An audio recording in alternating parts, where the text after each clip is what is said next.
anigoon wax jir ahayn i abuurtay allow ood i ahaysiisay alxamdulillaah uunkaaga kala duwan midka ugu wanaagsanna iga dhigtay alxamdulillaah codsi iga horeeya isagoon jirin islaam iga yeeshay alxamdulillaah quraanyada xitaa anigoon iska celin karayn allow i xoojisay oo i barbaarisay alxamdulillaah anigoo ku caasinaya i asturtay allow oo i irsaaqday alxamdulillaah aqoontu kala duwan midii ugu wanaagsaneed igu irsaaqday alxamdulillaah الله متك أن إردي سمرنا بحرنين الحمد لله ونفر قف والبا أديك الله وكوصالا بتكون طابت كان الحمد لله انت أديكو إيسمي أولك أنقذ كريم حتى رأيك فإن بدن الحمد لله الحمد لله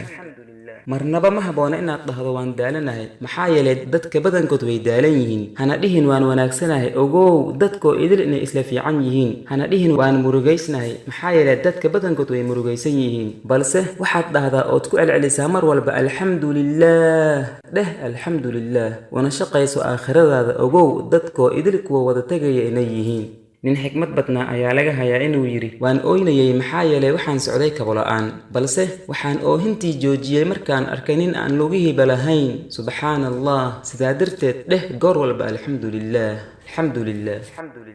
وَإِذْ تَأَذَّنَ رَبُّكُمْ لَئِن